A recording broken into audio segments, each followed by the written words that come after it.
Good morning to all of you. तो एक बार फिर से आपका स्वागत करते हैं आपका अपने इस चैनल में।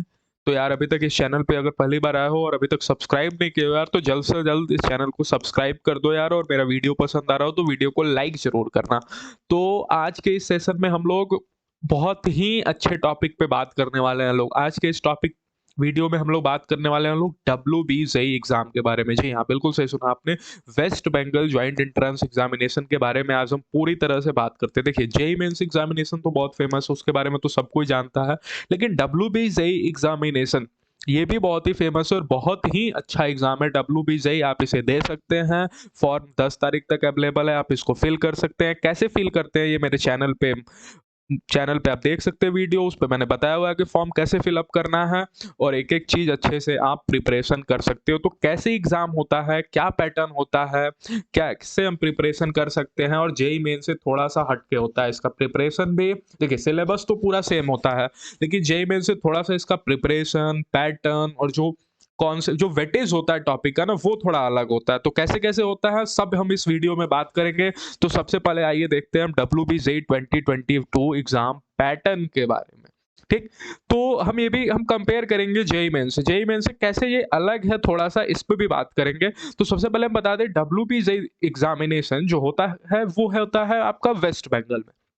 तो ये कंडक्ट होता है वेस्ट बंगाल में, लेकिन क्या इसे सर बाहर के बच्चे भी दे सकते हैं? हाँ, बिल्कुल, बाहर के बच्चे भी दे सकते हैं। और वीडियो के स्टार्टिंग में ही हम क्लियर कर देते हैं कि बाहर के बच्चे दे तो सकते हैं, लेकिन वहाँ जो गवर्नमेंट कॉलेजेस हैं, गवर्नमेंट कॉलेज से आप ये मत समझ लीजिएगा कि यूनिवर्सिटी, जैसे बहुत बच्चे कमेंट करेंगे Jadavpur university sir, Kalyani university, ये सब यूनिवर्सिटी में कुछ आउटसाइडर के रिजर्वेशन होता है। जैसे जादवपुर यूनिवर्सिटी में 10% या 15% शायद रिजर्वेशन आउटसाइडर के लिए है। आउटसाइडर कहने का मतलब जो स्टूडेंट वेस्ट बंगाल के नहीं है। लेकिन जो गवर्नमेंट कॉलेज है वहाँ के, ठीक, उनमें पूरी तरह से सिर्फ और सिर्फ वेस्ट बंगाल स्टूडेंट ही एडमिशन ले सकते हैं। तो ये बात हम क्लियर कर देना चाहते हैं स्टार्टिंग में ही। लेकिन इससे कोई दिक्कत नहीं है, आप वहाँ पे यूनिवर्सिटी में एडमिशन ले सकते हैं, जो भी गवर्नमेंट यूनिवर्सिटी है और जो भी बेस्ट प्राइवेट कॉलेजेस है। कौन-कौन से बेस्ट प्राइवेट कॉलेजेस हैं, क्या उनका कट ऑफ जाता है, सभी चीज़ पे नेक्स्ट वीडियो लेकर आऊँगा, जिसमें मैं कट ऑफ पे बात करूँगा, कितना मार्क्स आपको लाना है। अभी मैं आपको प्रिपरेशन टिप्स और एग्ज़ाम का पैटर्न बता रहा हूँ, ठीक? तो नेक्स्ट वीडियो में हम बात करेंगे, जिसमें हम बात करेंगे डिफरेंट कॉलेजेस के क्या-क्या कट ऑफ होते हैं, किन कट ऑफ पे कौन-सा ब्रांच आपको मिलता है, ठीक? तो चलिए मोड ऑफ एग्ज़ाम पे बात करते हैं। सबसे पहले तो ये ऑफलाइन मोड होता है। सबसे इंपॉर्टेंट बात कि ये ऑफलाइन मोड होता है, कहने का मतलब कि ये OMR पे एग्ज़ाम होता है। तो आपका एग्ज़ामिनेशन का प्रिपरेशन तो आपको करना ही है, साथ में साथ OMR कैसे फ़ील करते हैं, और चूँकि टाइम थोड़ा उसमें भी लग जाता है। जब ऑनलाइन एग्ज़ाम होता है, तो हम सब टिक कर देते हैं, कंप्यूटर बेस्ड एग्ज़ाम होता है जो जेईई मेंस, तो उसमें हम कर लेते हैं, लेकिन इसमें थोड़ा-सा OMR की भी प्रैक्टिस होनी चाहिए, ठीक? तो हालाँकि ज़्यादा मुश्किल नहीं होता, और स्टार्टिंग में ही हम क्लियर कर लें कि OMR पे ही नीचे रफ सीट आप कर सकते हैं, क्वेश्चन के बगल में rough seat, extra rough seat इस एग्ज़ाम में नहीं मिलता है, ठीक? जेईई मेन में जहाँ आपको एक्स्ट्रा रफ सीट मिलता है, इसमें रफ पेपर नहीं मिलता है, एक्स्ट्रा आपको क्वेश्चन पेपर पे ही हर काम करना होता है। एग्ज़ाम ड्यूरेशन की बात करें तो 2 घंटे का एग्ज़ाम होता है, 2 पेपर इसमें होता है। एक पेपर होता है जो पूरी तरह से सिर्फ मैथ्स का पेपर होता है, जिसमें 75 क्वेश्चंस होते हैं। देखिए यहाँ पे लिखा हुआ है नंबर ऑफ क्वेश्चंस। मैथ्स की बात करें, अगर मैथ्स की बात करें तो 75 क्वेश्चंस मैथमेटिक्स में होते हैं, जो कि एक सिंगल पेपर होता है, 200 मार्क्स का पेपर होता है, और टाइमिंग होता है उसके लिए 2 आवर, ठीक? और फिर एक दूसरा पेपर होता है, आप देखिए पेपर 2, जो कि फिजिक्स और केमिस्ट्री का होता है, और पेपर 1 और पेपर 2 के बीच में आधा घंटा का ब्रेक होता है, 30 मिनट का ब्रेक होता है। पहले मैथ्स का पेपर होता है, फिर फिजिक्स और केमिस्ट्री का कंबाइंड पेपर होता है, जो 200 मार्क्स का होता है। मतलब फिजिक्स का 200 मार्क्स का, और केमिस्ट्री का, सॉरी, फिजिक्स का केमिस्ट्री का बोल रहा हूँ, फिजिक्स का 50 मार्क्स का, और ठीक, तो 200 मार्क्स का पेपर होता है। अगर हम बात करें तो 100 मार्क्स का जो होता है हमारा फिजिक्स और केमिस्ट्री कंबाइन होता है, माने 50 नंबर का फिजिक्स और 50 नंबर का केमिस्ट्री, और 100 मार्क्स का अकेला मैथमेटिक्स का पेपर होता है। तो ध्यान रहे, ये पूरा फोकस देखिए जेईई मेन से पूरी तरह से अलग है। जहाँ जेईई मेन में मैथ, फिजिक्स, केमिस्ट्री सबका इक्वल वेटेज होता है, वहीं इसमें मैथ का अकेला वेटेज होता है, जितना फिजिक्स और केमिस्ट्री का मिला के होता है, ठीक? जिसमें पूरी तरह से फोकस आपका ज्यादातर मैथ्स पेपर पे होना चाहिए, ठीक?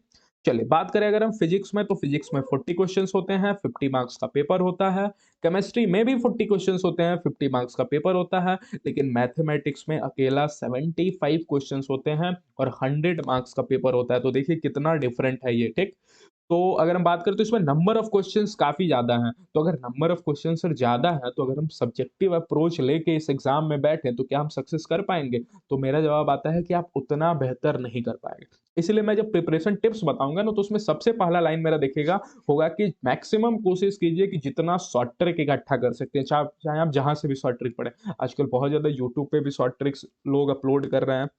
तो आप उसको देखो यार, क्योंकि नंबर ऑफ क्वेश्चंस बहुत ज़्यादा है, टाइम कम है, तो आप पूरी तरह से अगर सब्जेक्टिव अप्रोच लेकर जाओगे तो शायद आपका एग्ज़ाम में परेशानी हो जाए, ठीक? अब थोड़ा-सा हम बात कर देते हैं, इसमें देखिए 3 कैटेगरी होता है, जेईई मेन्स में जहाँ 2 कैटेगरी होता है, यहाँ 3 कैटेगरी होता है। अगर हम बात करें तो कैटेगरी 1 होता है, जिसमें अगर हम मैथ्स की बात करें तो 50 क्वेश्चंस होते हैं और कैटेगरी 1 मार्क्स का होता है। मतलब 1 क्वेश्चन सही कीजिएगा तो 1 मार्क्स मिलेगा और सर गलत करेंगे तो नेगेटिव भी मिलेगा क्या? हाँ, बिल्कुल। अगर आप 4 क्वेश्चन गलत करते हैं, कैटेगरी 1 में ध्यान से सुनिएगा, मेरी बात ध्यान से सुनिएगा, अगर कैटेगरी 1 में 4 क्वेश्चंस आप गलत करते हैं ना, तो 1 मार्क्स आपका कटेगा, ठीक?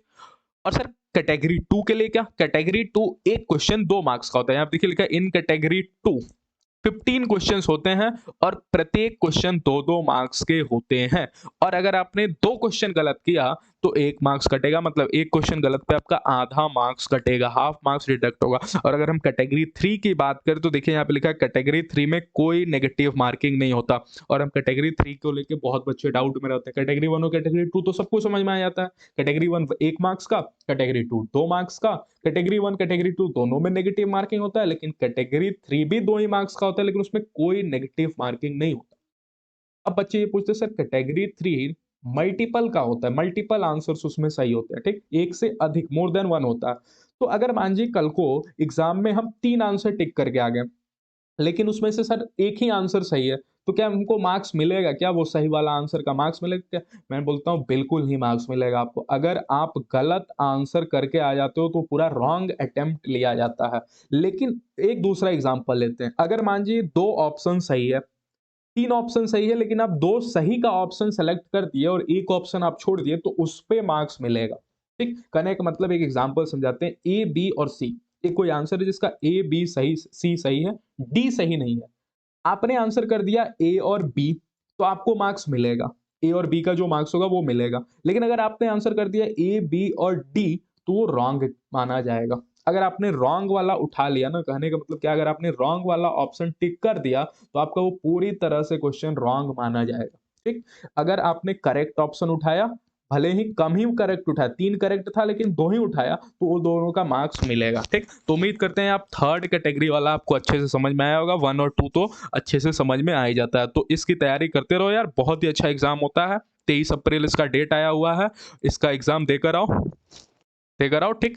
तो 200 मार्क्स का देखो यहाँ पे लिखा है, टोटल 200 मार्क्स का पेपर होता है और एग्ज़ाम सेंटर पे आपको जाना पड़ता है। इसका फॉर्म फिल अप जल्दी से कर दो, डेट बहुत ही जल्द क्लोज़ होने वाला है, ठीक? और अब बात करते हैं इसका प्रिपरेशन टिप्स पे। अब देखो प्रिपरेशन टिप्स पे अगर हम बात करें, अगर हम प्रिपरेशन टिप्स पे बात करें, अगर हम इसके प्रिपरेशन टिप्स पे बात करें, तो एक पूरा पीडीएफ बना के हम लाए हुए हैं और इस पीडीएफ को आपको अच्छे से समझा देंगे, आपको समझ में आ जाएगा कैसे-कैसे एग्ज़ाम की प्रिपरेशन करनी है। देखिए, सबसे पहला मैथ्स का हम बात करेंगे, चूँकि हमने पहले ही बता दिया कि मैथ्स जो होता है बहुत इंपॉर्टेंट होता है। 100 मार्क्स का मैथ्स पूछ रहा है, तो बिल्कुल भी आप इसको मज़ाक ना लें, इसका सबसे ज़्यादा वेटेज है और इसकी तैयारी आप खूब अच्छे से करें। थोड़ा अलग करें, पैटर्न आपको सब समझा दिया, कैसे-कैसे एग्ज़ाम होता है, क्या होता है। अब थोड़ा प्रिपरेशन की बात कर लेते हैं, क्या-क्या वेटेज होता है। तो देखिए वेटेज तो हर चैप्टर का मतलब हर चैप्टर इम्पोर्टेंट है, लेकिन हम इस वीडियो में आपको 7 चैप्टर बताएँगे फिजिक्स और मैथ्स से। केमिस्ट्री में तो हर चैप्टर लगभग-लगभग इम्पोर्टेंट होता है, इनऑर्गेनिक का वेटेज होता है, ऑर्गेनिक भी वेटेज होता है, फिजिकल भी वेटेज होता है। लेकिन मैथ्स और फिजिक्स को लेके 7 चैप्टर बताएँगे, जिससे आपका बहुत ही अच्छा एग्ज़ाम जा सकता है। सबसे पहला पॉइंट देखिए मेरा, सबसे पहला पॉइंट ही लिख दिए हैं, don't depend on NCERT only. ये बात देखिए, ये मतलब बहुत लोग बोलते होंगे कि यार एनसीईआरटी पढ़ लो आपका एग्जाम हो जाएगा। अगर आप जेईई मेंस और डब्ल्यूबी जेईई एग्जाम देने जा रहे हो तो सिर्फ एनसीईआरटी पे पूरी तरह से डिपेंड ना रहो यार, ठीक? Because maths is as similar as JEE main paper. देखिए मैंने बात लिख दिया, ठीक? कि जो जेईई मेन का पेपर होता है और उसमें जो मैथ्स की डिफिकल्टी होती है ना, लगभग लगभग वही डिफिकल्टी लेवल डब्ल्यूबी जेईई के एग्जाम में भी रखा जाता है, ठीक? तो हालाँकि इसमें क्वेश्चन ज़्यादा होते हैं, तो डिफिकल्टी लेवल में नंबर ऑफ क्वेश्चन से भी कंपेयर करो। ये नहीं कि आप सिर्फ क्वेश्चन को देखिए, आप ये भी तो देखिए कि इसमें 75 क्वेश्चंस विद इन 2 आवर आपको सॉल्व करने हैं और उसमें 70 उसमें आपको कितने क्वेश्चंस होंगे? उसमें आपको 25 क्वेश्चंस होते हैं 1 आवर में, तो 50 क्वेश्चंस हुए 2 आवर में और इसमें 2 आवर में 75 क्वेश्चंस हुए। तो नंबर ऑफ क्वेश्चंस को अगर हम देखें तो लगभग-लगभग डिफिकल्टी लेवल सेम होता है। देखिए दूसरा पॉइंट हम बोले ना, दूसरा point try to learn short tricks. देखिए try to learn short tricks as much as possible because you have to solve maximum question in lesser time। क्या बोले हम? शॉर्ट ट्रिक्स को जरूर पढ़िए, सिर्फ सब्जेक्टिव अप्रोच लेकर जाइएगा काम नहीं होगा। क्यों? क्योंकि भाई आपका ज्यादा क्वेश्चन है यार। अब शॉर्ट ट्रिक कहाँ से पढ़े सर? आजकल यूट्यूब पे बहुत ज्यादा अपलोड कर रहे हैं लोग शॉर्ट ट्रिक्स, आप उसको देखें। और मैं WBCI एग्जाम से पहले आपसे प्रॉमिस करता हूँ कि बहुत जल्द शॉर्ट ट्रिक्स पे भी वीडियो लेकर आऊंगा, जिसमें इंटीग्रेशन, कोऑर्डिनेट ज्योमेट्री जैसे जो इंपॉर्टेंट चैप्टर्स हैं WBCI का भी मैं विटिस बताने वाला हूँ, उससे रिलेटेड शॉर्ट ट्रिक्स आपको बताऊंगा कि कैसे आप क्वेश्चंस को जल्द से जल्द सॉल्व करें। तीसरा पॉइंट सर, अगर एनसीईआरटी पे डिपेंड ना रहे तो फिर क्या करें? तो अगर एनसीईआरटी पे डिपेंड ना रहे तो आपको करना है try to solve your institute model many times. कई बच्चे क्या करते हैं, इंस्टीट्यूट का मॉडल एक बार कर लेते हैं, उसके बाद अदर बुक ले लेते हैं। बिल्कुल नहीं, आपको कोई और बुक टच ही नहीं करना। अगर आप इंस्टीट्यूट में पढ़ते हो तो आपको इंस्टीट्यूट का मॉडल जितना टाइम्स पॉसिबल है उतना टाइम सॉल्व करना। सिर्फ एक टाइम नहीं, 3 बार 4 बार, जितना टाइम पॉसिबल हो उतना टाइम सॉल्व करना है। रिवाइज नहीं करना, क्वेश्चन कभी रिवाइज नहीं, सॉल्व कीजिए। ठीक ना? जो भी क्वेश्चन है उसको 3-4 बार कम से कम सॉल्व कीजिए। 50 क्वेश्चन सॉल्व करने से बढ़िया है कि आप 5-10 क्वेश्चन ही सॉल्व करो और उसी को बार-बार सॉल्व करो, जिससे आपका कॉन्सेप्ट बहुत ज़्यादा क्लियर हो। ठीक है ना? चलिए क्वेश्चन टॉपिक या पॉइंट नंबर 4 पे बात करते हैं। और इन द लास्ट, यार ये तो हर कोई बताएगा कि लास्ट ईयर का क्वेश्चन पेपर तो जरूर सॉल्व करो। ठीक ना? लास्ट ईयर का क्वेश्चन पेपर आप जरूर सॉल्व करो and in the last try to solve at least past 5 year question paper by setting a time limit. ठीक ना यार? कंपटीशन की तैयारी कर रहे हो तो टाइम लिमिट का तो बड़ा इंपॉर्टेंस है। यानी कि आप सिर्फ क्वेश्चन सॉल्व करने बैठ गए, टाइम लिमिट जरूर लगा के क्वेश्चन पेपर सॉल्व किया करो। ठीक, तो ये 4 पॉइंट जो है, जो मेरे की पॉइंट है, इनको ध्यान में रख के देखना। एग्जाम आपका बहुत ही अच्छा जाएगा। ठीक, एनसीईआरटी पे डिपेंड ना रहना, शॉर्ट ट्रिक को जितना हो सके पढ़ना, और इंस्टीट्यूट का मॉडल, अगर सर इंस्टीट्यूट के नहीं है तो फिर कोई एक रेफरेंस बुक सजेस्ट कर लो, जो भी आपके टीचर है उनसे पूछ लो, कोई रेफरेंस बुक सजेशन में ले लो और उस रेफरेंस बुक को ही बहुत बार सॉल्व करो। बहुत ज्यादा किताबें सॉल्व करने की आपको जरूरत नहीं है, कोई एक किताब ही सॉल्व करो, उसी को बार बार सॉल्व करो। ठीक ना? तो 4 की पॉइंट है और पिछले 5 साल के प्रीवियस ईयर, चाहे फिजिक्स हो, केमिस्ट्री हो, चाहे मैथ हो, जरूर सॉल्व करो। ठीक है ना? चलिए अब वेटेज पे बात करते हैं। अगर हम वेटेज पे बात करें तो यार हर बच्चे को पता है, अगर WBC एग्जाम है तो सबसे पहला coordinate geometry, the first one जिस पे आपको पूरी तरह से हाथ पैर धो के उसके पीछे पड़ जाना है, वो है कोऑर्डिनेट ज्योमेट्री। ठीक ना? दूसरा वेक्टर एंड 3D। अब कोऑर्डिनेट ज्योमेट्री में भी देखो ब्रैकेट में लिख दिया लोकस बेस्ड क्वेश्चन। आप प्रीवियस ईयर क्वेश्चन उठाइएगा 2020, 21, 2019, लोकस बेस्ड क्वेश्चन बहुत ज्यादा पूछे जाते हैं।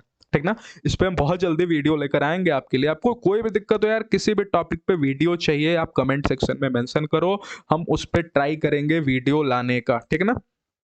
तो चलिए आगे बढ़ते हैं, यहाँ पे। और पॉइंट नंबर 3 क्या है? Definite integration. अब देखिए यहाँ पे इनडेफिनिट इंटीग्रेशन नहीं लिखे, डेफिनिट इंटीग्रेशन। हालांकि वो भी ऐसा नहीं है कि देखिए यहाँ पे ऐसा नहीं कि 7 ही चैप्टर आपको पढ़ गया ना, पढ़ना तो आपको सब है, लेकिन ये 7 जो मेरा बनाया हुआ है ना, ये प्रीवियस ईयर क्वेश्चन पेपर को देखते हुए मैंने 7 चैप्टर निकाले हैं। और जिससे देखा कि अगर ये 7 अगर आपने पढ़ लिया ना, तो मैथ्स जो 100 का होता है, इसमें आराम से आप 50 मार्क्स लेकर आ जाओगे। 50 प्लस लिख देते हैं, 50 प्लस, मिनिमम 50 आप लेकर आ सकते हो अगर इन 7 चैप्टर को पढ़ लिया तो।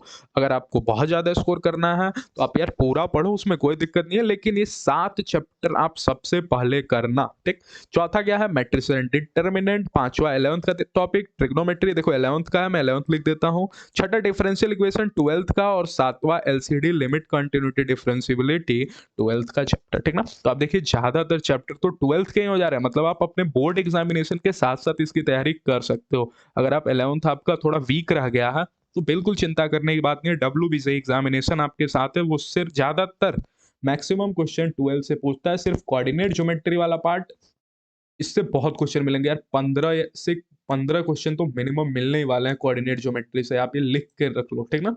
अब आते हैं, बात करते हैं फिजिक्स की। तो फिजिक्स में सबसे पहले करंट इलेक्ट्रिसिटी, चाहे जेई मेंस हो चाहे WBCI हो, करंट इलेक्ट्रिसिटी का बहुत ही ज्यादा वेटेज होता है। फिर से देखो ये 12th का चैप्टर, तो बार बार बोल रहे हैं 12th अगर आपका स्ट्रांग है तो आप आराम से इस एग्जाम को निकाल सकते हो। 12 से सबसे ज़्यादा वेटेज होता है। मॉडर्न फिजिक्स फिर से, अब देखो मॉडर्न फिजिक्स में फॉर्मूले बच्चे से याद नहीं होता, चाहे कोई भी फॉर्मूला हो, बच्चों से याद नहीं होता, इसलिए मॉडर्न फिजिक्स से थोड़ा डर लगता है यार। तो मेरे चैनल के प्लेलिस्ट में जाओ यार, प्लेलिस्ट में एटॉमिक स्ट्रक्चर पड़ा हुआ है, जहाँ मैंने शॉर्ट ट्रिक के साथ, यहाँ तक कि सीरीज भी शॉर्ट ट्रिक के साथ याद करना सर, लाइमन सीरीज, बामर सीरीज, उसका जो वैल्यू होता है ना, एनर्जी का वैल्यू होता है, वो सब भी मैंने याद करने का तरीका शॉर्ट ट्रिक के साथ, वैल्यूज याद करने का, आप सोचो वैल्यूज जो होता है ना, उसको शॉर्ट ट्रिक के साथ याद करने का तरीका बताया हुआ है। तो आप एक बार जाकर देखो, सभी फॉर्मूले, जो लैम्डा का फॉर्मूला होता है, सभी फॉर्मूले शॉर्ट ट्रिक के साथ बताया हुआ है, तो आप इसको जाकर देखो यार।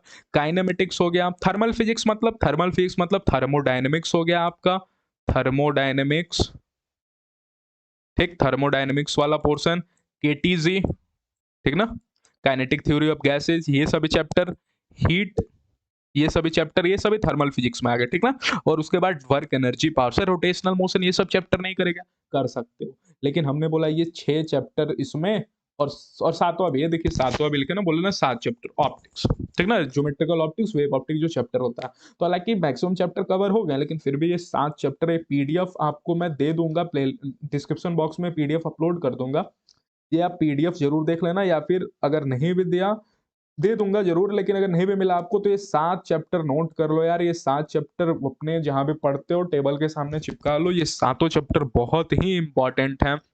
आप प्रीवियस ईयर क्वेश्चन करोगे तो फिर आपको पता चल जाएगा कि ये सातों चैप्टर जो भैया बता रहे हैं ये बहुत ही इंपॉर्टेंट है, ठीक ना। तो मिलते हैं आपको, ऐसे ही पढ़ाई करते रहें और चैनल पे बने रहें यार। अभी तक सब्सक्राइब नहीं किया तो जल्द से जल्द यार इस चैनल को सब्सक्राइब कर दो यार, फटाफट लाइक कर दो वीडियो को। अगर आपको पसंद आया तो चैनल के प्लेलिस्ट को चेक करो, WBJ एग्जाम जैसे जैसे पास आएगा वैसे ही हम अगला वीडियो कट ऑफ पे बनाने वाले हैं, जिससे आपको एक बेसिक आइडिया मिल जाए कि कितना मार्क्स लाने पे कौन सा कॉलेज मिलेगा, कौन सा ब्रांच मिलेगा, ठीक।